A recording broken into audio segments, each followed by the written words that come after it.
Hey everybody. This might be a juicy video. I'm going to talk about the election. Tomorrow night is probably the one and only debate between Donald Trump and Kamala Harris. And yeah, there's a lot riding on it. And I'll just say first and foremost, I live in Arkansas. It does not matter one bit who I vote for. Donald Trump will take Arkansas's 6 electoral votes. That's not in play at all. So it doesn't matter. So it's strictly a internal psychological matter who I vote for. That said, I'm still torn. I'm not voting for Harris or Trump. There have been times, like a lot of my friends like Trump. I don't really know anybody locally, not local people, but people online and people that I've known from places where I used to live. Some of them like Trump affirmatively. Some just see him as the embodiment of opposition to the Democrats.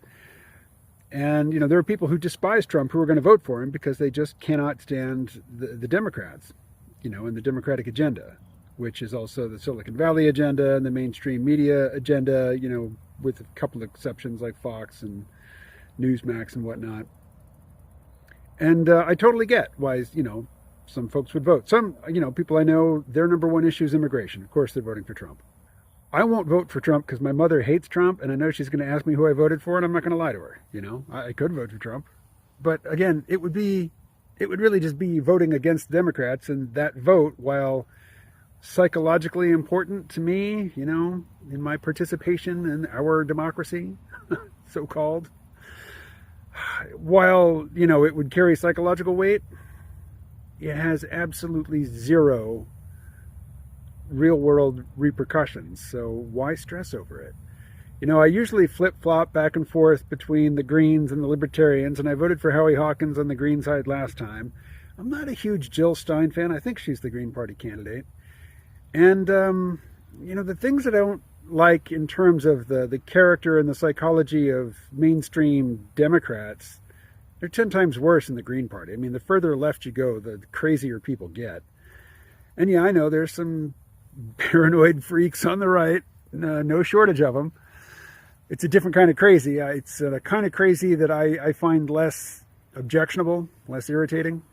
Anyway, not voting for Harris, not voting for Trump, not voting for Jill Stein. Republicans. Who are the Libertarians putting up? Chase Oliver. I've heard him speak, and certainly in terms of, in comparison to Trump or Harris, he's exceptionally quick-witted and, very well-spoken.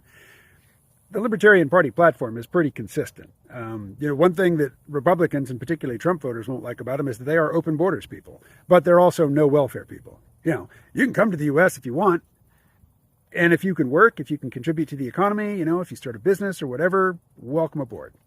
But you're not coming here and getting any free handouts. That's the Libertarian perspective. But yeah, open border, no wall, no fence, no nothing. Come on in. Just like it was for the first, 100, 150 years of this country. The thing that I'm most hopeful for, the outcome that is plausible, that I would most like to see, is not really all that plausible. What I really want is for the day after the election, for pretty much everybody to say, okay, yeah, this person won, that person lost, discussion over. No court cases, no demonstrations, no trying to rejigger the election after the fact. But given as close as it is, that ain't happening. So, the nasty thing about the election is that it's probably going to run into next January. Ugh. All right. So now, the meat, the heart of it. Democracy it's a feel-good pantomime puppet show. We don't live in a democracy, and it's possible that it's a good thing that we don't live in a democracy. What did Plato say about democracies? He says that most people are not informed enough to make any sort of rational decisions about important matters of governance, so why even pretend to include them in the process? What's more, he says that democracies always turn into tyrannies because you get some talented demagogue up there, usually a rich guy who is pretending to represent the interests of the common people. Sound familiar? Who whips people up into a frenzy, and the guy who clearly shifts democracy from like proto-tyranny to open tyranny gets elected. So my position is that the United States isn't a democracy. We pretend to be a democracy, but you could say it's hypocritical. You could say that that's a flaw of the American, system of government. I'm not saying this is the case, but it's possible that the appearance of being a democracy, while actually being like a technocratic, oligarchic, plutocratic, cabal at the top, and being, largely sort of a cybernetic, self-correcting, complex adaptive system, that it doesn't matter so much who's in charge. There are certain things that just have to happen, and certain feedback that the system has to accommodate in order to continue running, if not smoothly, at least, to continue running. That's just the way it is and the way it's got to be. I'm not saying it's true. I'm not saying you should believe it. If you have some objection, voice it, articulate it in the comments, whatever. But democracy is a feel-good word, and I think it's the Omega Glory was the old Star Trek, the original series episode where they find another planet and it's like after a nuclear war, but it was identical to Earth. There were communists and capitalists, and they've all forgotten the exact nature of their disagreement. They just know that they hate each other, and the former capitalists, called the Yangs, as in Yankees, they have a copy of the Constitution and they worship it, and they have worship words, and one of their worship words is freedom. And Kirk just mentions, he and Spock are trying to break out of a jail cell, and they say, we got to get to work if we're going to regain our freedom. And the Yang's like, freedom? Freedom, our worship word. You will not speak it. I think that's how we are with democracy. It's our worship word. It's central to our self-identity, but it's vacuous. It doesn't mean anything. And, I think it was Brett Weinstein. No, Eric. I get him confused. The math guy. Eric Weinstein. It was on a podcast that I listened to recently. And he said, the whole purpose of the primary process is to filter out the candidates, the potential populists who would not be amenable or acceptable to the global rules-based order, so that when you get to the general election, you have two candidates, either of whom would be fine to the people who are actually in charge. And I think that's mostly right. And Trump broke the Republican filter. He got through their primary process twice. The party doesn't want him. Dick Cheney's endorsing Kamala Harris.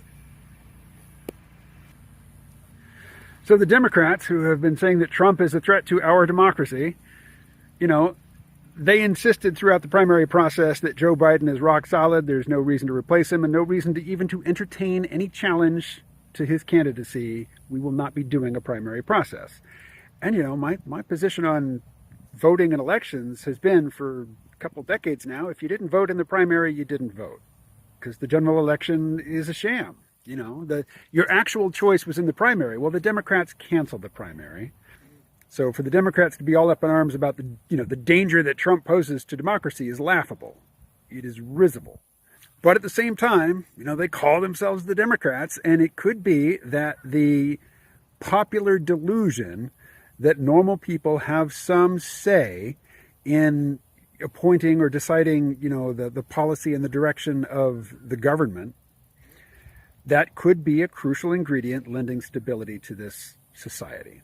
And I think at the end of the day, you might not admit it to yourself, you might not articulate it out loud, but what all of us want more than anything is stability. If you get your way and the candidate that you like gets elected and something utterly destabilizing happens and the internet goes down and the electrical grid goes down and, maybe there's armed conflict or whatever, and you have the opportunity to go back and live in the other world where the other candidate won, you'd probably take it.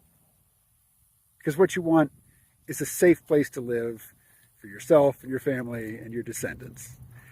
What you want is a stable economy. What you want is an economy where maybe everything's not distributed equally or equitably or even remotely fairly, but you do know that you're not going to starve to death, that you're not going to die of dysentery or tetanus or some other utterly preventable condition that people in very poor places do actually die from.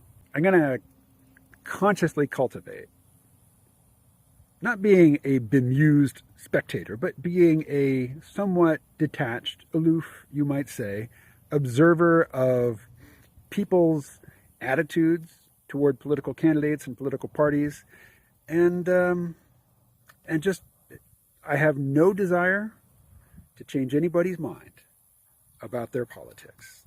They can think what they want, say what they want, do what they want, as long as it doesn't impinge on my immediate rights, knock yourself out. But at the same time, I'm going to watch the debate tomorrow night. Watch it closely. You know, I watched the debate between Trump and Biden, and when when Biden was just falling all over himself, just couldn't put a single sentence together, I was kind of shaking my head thinking, yeah, he has certainly gotten a lot worse, but it didn't occur to me until the next day and I saw everybody else's reaction, just how bad he was. Because that was my opinion of Biden from 2020. I thought, no, he's lost it. He's too old. But, you know, if you look at him, like his debate performances, when he was running against Trump, he is like lightning. He is sharp. You know, he is quick back then. At the time that when I thought that he was, you know, not qualified to perform the job just on the basis of mental competence. 4 years later, you know, he can't put a sentence together. You know, he went on vacation. Actually, after that terrible debate performance, there was a gathering of NATO leaders in America, in D.C. And that's when Nancy Pelosi said, look, we're going to give Joe Biden the time he needs to make the right decision. And some interviewer says, but he's already decided. He says he's not dropping out. She says, okay, the NATO leaders are here. We're going to let him have his moment. They're going to go away. And then Joe's going to come to the right decision. By right decision, she meant her decision. And he did. I mean, it went exactly as she said. And after he dropped out, he went on vacation. He appointed Kamala Harris, went on vacation, and nobody said, oh, he needs to get back because the country can't run without a president. Clearly it can. Clearly it has for a good long time now. And it is entirely possible that Kamala Harris, whatever, will be elected president. It's not the outcome I want, but I know that, well, one, there is nobody on offer really represents what I want. And she's probably the least attractive of the four major candidates in my eyes. And I'm totally at peace with the very real possibility that she will end up in the White House as in the top spot. And it could be that that's what needs to happen. Because, I go back to almost any time in my life and I think about what it was that I wanted to happen. If that had happened, it could have been the road to disaster. So I'm not meditating regularly these days. I'm just making sort of an affirmation, making the declaration that I'm cultivating tolerance, patience, and an expansive viewpoint. And honestly, I think what happens in tech in the next 4 years is going to be way more important than what happens in the White House. All right, I'm out. Catch you later.